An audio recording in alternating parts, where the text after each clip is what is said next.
আসসালামু আলাইকুম এভরিওয়ান।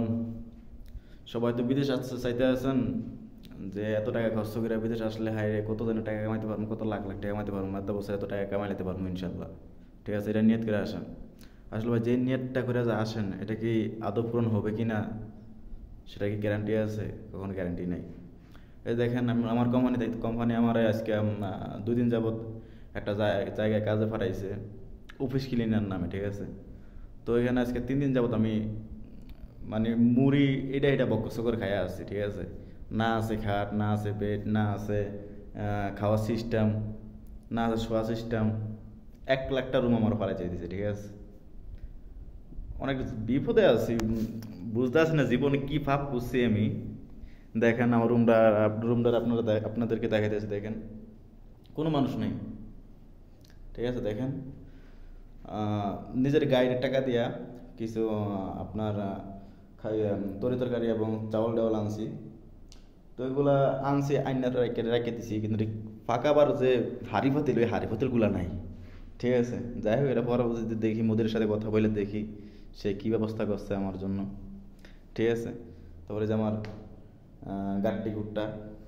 ঠিক আছে, তারপরে এই দেখেন এটাকে কি বলে, মানে এটা সোফা। ঠিক আছে, এটা সোফা বলে। তো সোফাটা আমি নিচে রাখে তারপর আপনার মানে শোয়া সিস্টেম আছে। তারপরে বালিশ নেই, শোয়ার জন্য বালিশ নেই।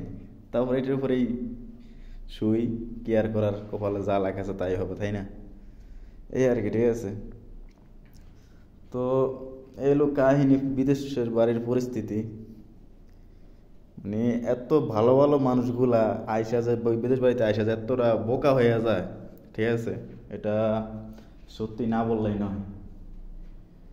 যাই হোক বন্ধুরা, সবাই কই থেকে আমার ভিডিওতে দেখতে আছেন অবশ্যই জানাবেন আমার ভিডিওর কমেন্ট বক্সে। আর কেউ যদি বিদেশে আসেন অবশ্যই যাচাই বাছাই কইরা তারপর বিদেশে আসেন ভাই।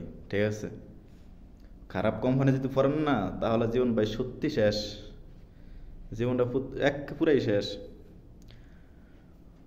আমার এখানে আনছে আবা বলে একটা নাম, রাষ্ট্র সৌদি আরবের।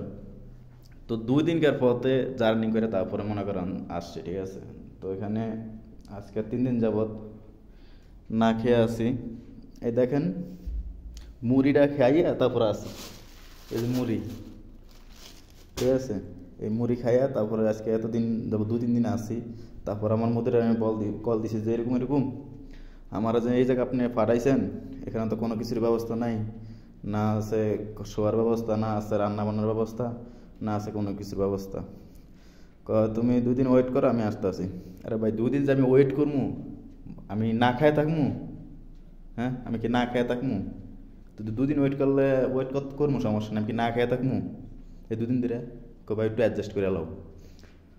হ্যাঁ ঠিক আছে, আমি এখানে আসি 2 দিন যাবো, তুই তাড়াতাড়ি আয়, নাহলে আমার তুই পাবি না। ঠিক আছে, যাই হোক আমার যে কোনো ক্ষতিমতি হয়ে যেতে 2 দিন না খেলে মানুষের কী অবস্থা হইতে পারে, 2-3 দিন না খেয়ে থাকলে মানুষের কি একটা হয়ে যেতে পারে শরীরের ভিতরে। এটা তুই বুঝোস বালা, তুই না খেয়ে থাকতে পারবি 2-3 দিন? তোর কাছে কেমন লাগবে এগুলো আমি বুঝাইছি, বলছি ইনশাল্লাহ ইনশাল্লাহ মনে কষ্ট নিস না, আমি আইতে আছি। এলো ভাই বিদেশ বাড়ির পরিস্থিতি। যে বিদেশ থেকে বাংলাদেশ থেকে বিদেশে আসবেন অবশ্যই যাচাই বাছাই কইরা তারপরে ফুল যাচাই বাছাই করবেন, পুরোপুরি শিওর হইয়া তারপর বিদেশ বাড়িতে ফাড়া দিবেন ভাই, নাহলে জীবন শেষ ভাই। ওকে, সবাই ভালো থাকবেন, আল্লাহ হাফেজ। সবাই সবার মতো ভালো থাকবেন।